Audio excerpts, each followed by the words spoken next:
Ward की रोडों का इस तरीके से विकास कराऊंगा, जैसे जो थीम रोड है उस वे पे काम करूंगा और अपनी जनता की समस्या का समाधान करने की पूरा कोशिश करूंगा। नमस्कार, ग्वालियर न्यूज़ लाइव देख रहे हैं आप। मेरा नाम है राघव अग्रवाल। हम आपको लगातार अलग अलग वार्डों में जाकर अलग अलग प्रत्याशियों से मिलवा रहे हैं, उनकी जो बातचीत है वो आपके सामने रख रहे हैं।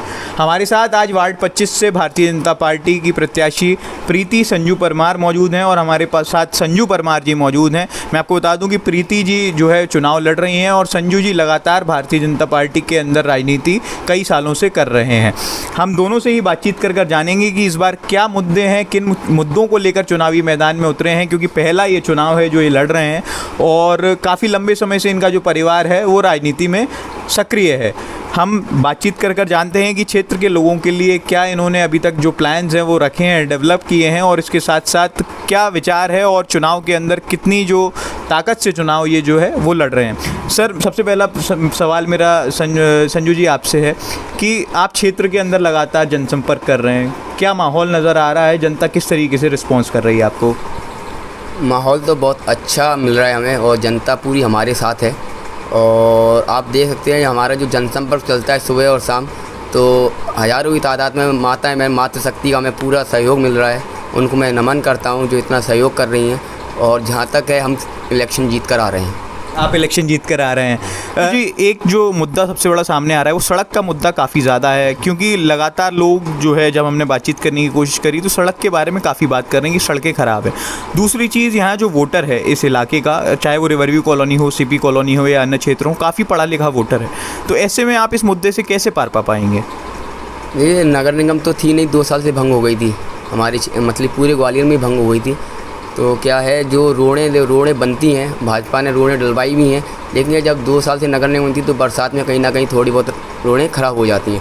लेकिन जनता जब मुझे चुनती है तो मैं अपनी जनता से वादा करता हूँ, मैं अपने वार्ड की रोडों का इस तरीके से विकास कराऊँगा, जैसे जो थीम रोड है उस वे पे काम करूँगा और अपनी जनता की समस्या का समाधान करने की पूरा कोशिश करूँगा।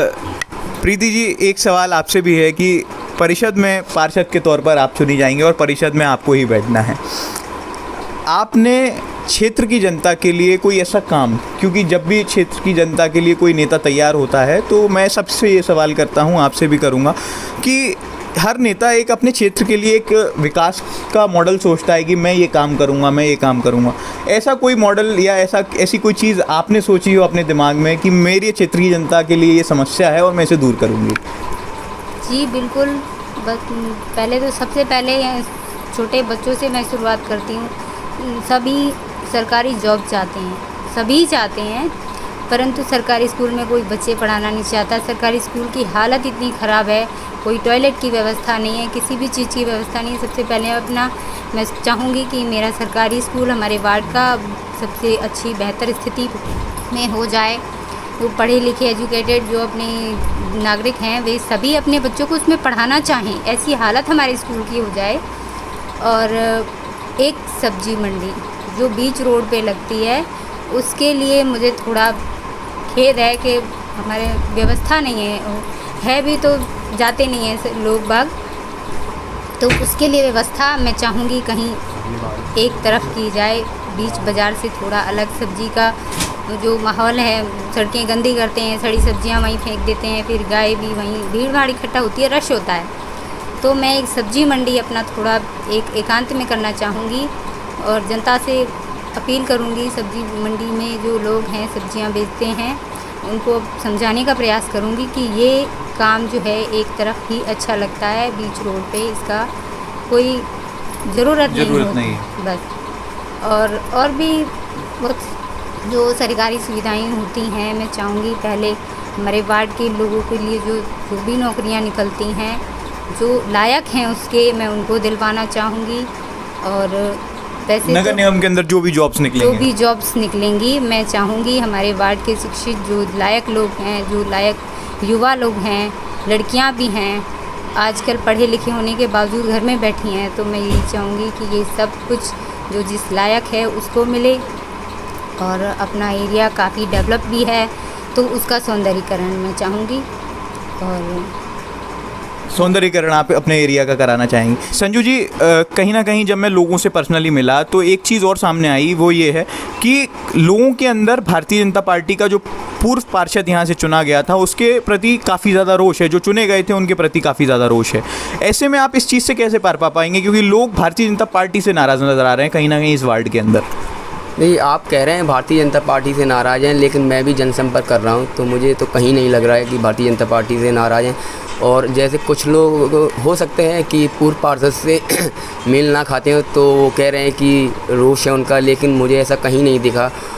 और रहा भारतीय जनता पार्टी का सवाल, तो भारतीय जनता पार्टी पिछले 57 साल से ग्वालियर में कब्जा किए बैठी है, और जितना भारतीय जनता पार्टी ने ग्वालियर नगर निगम में काम कराया है वो पूरी जनता के सामने है।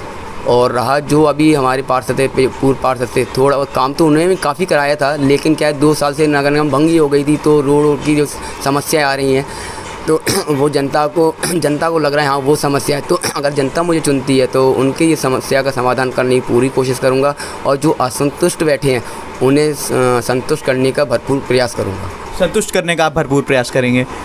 इस चुनाव के अंदर संजू जी और प्रीति जी, आप सबसे बड़ी चुनौती जो है वो किसे मान रहे हैं? कांग्रेस के प्रत्याशी हैं, निर्दलीय भी 2 मैदान में हैं, किसे आप अपनी चुनौती मानते हैं? आप जैसा कह रहे हैं 2 प्रत्याशी और हैं, 3 प्रत्याशी और हैं, 2 निर्दलीय है, 1 कांग्रेस पार्टी से हैं। लेकिन जब मैं जनसंपर्क में निकलता हूँ, जनता से फेस टू फेस मिलता हूँ, तो मुझे कोई भी नहीं दिखता है। जनता का इतना प्यार मिल रहा है, इतना प्यार मिल रहा है कि जनता ने कह दिया है कि आप ही हमारे पार्षद हैं। जनता ने आपसे ये कह दिया है कि आप ही पार्षद हैं। इसके अलावा प्रीति जी, आप चूंकि पार्षद का चुनाव लड़ रही हैं, आप पार्षद के तौर पर जाने वाली हैं परिषद के अंदर, अगर आप जीतती हैं तो क्या आप अपने वार्ड की जनता से अपील करना चाहेंगी, क्या कहना चाहेंगी लोगों से एक प्रत्याशी के तौर पर, कि लोग जो हैं आप पर ज़्यादा भरोसा जुटा पाएँ, या जो चीज़ है आप क्या अपील करना चाहेंगी लोगों से? अभी तो मेरी यही अपील है जनता से कि अपना भरोसा मुझ पर बनाए रखें। अब भरोसा तो करना ही पड़ेगा। अगर मुझ जैसे प्रत्याशी को पार्षद, आपको मुझ जैसा प्रत्याशी पार्षद के रूप में चाहिए तो भरोसा तो आपको करना ही पड़ेगा। भरोसा नहीं करेंगे तो हम सत्ता में आएंगे कैसे, क्या आपके लिए कर पाएंगे? भरोसा बहुत बड़ी चुनौती है, वो आपको मुझ पे खरा रखना ही पड़ेगा, तभी मैं खरी उतर पाऊँगी। उसके बाद मैं आपको विश्वास दिलाती हूँ कि आप किसी भी समय मुझे याद करें, मेरे लायक जो भी काम हो अपने बराबर का समझें, मुझे कोई नेता ना समझें, मुझे कोई बड़ा अधिकारी ना समझें, अपना दोस्त, अपनी बहन, अपनी बेटी समझ के मुझसे अपने हक के सारे काम करवाएं। मैं वादा करती हूँ कभी किसी को पीठ नहीं दिखाऊंगी, हमेशा आपके साथ ही खड़ी रहूँगी। जैसे आपकी बिटिया आपके घर में काम करती है, बिल्कुल उसी तरह से मैं अपील करती हूँ, बिल्कुल उसी तरह से मैं आपके साथ में काम करने वाली हूँ। बस अपना भरोसा तो बना के रखना पड़ेगा। भरोसा रखना पड़ेगा जनता को, आप कहना चाहती हैं? बिल्कुल। तो ये हमारे साथ यहाँ से वार्ड 25 से प्रत्याशी प्रीति संजू परमार और संजू परमार जी मौजूद थे। दोनों ही पति पत्नी साथ मिलकर चुनाव लड़ रहे हैं और जनता से अपील करी है, अपना जो मॉडल है, जो भी जिस भी चीज़ के प्रति वो काम करना चाहते हैं, जैसे सब्जी मंडी की एक समस्या बताई, सड़कों की एक समस्या बताई, किस तरीके से काम करने वाले हैं। चुनाव जीतेंगे या नहीं ये तो हमें रिजल्ट्स के बाद ही पता चलेगा, मगर फ़िलहाल आपका इस पूरी चर्चा के बारे में क्या सोचना है, आप अपनी राय कमेंट बॉक्स में ज़रूर दें। इस वीडियो को ज़्यादा से ज़्यादा शेयर करें, ज़्यादा से ज़्यादा लोगों तक पहुँचाएँ और बाकी ताज़ा तरीन खबरों के लिए देखते रहें ग्वालियर न्यूज़ लाइव। धन्यवाद।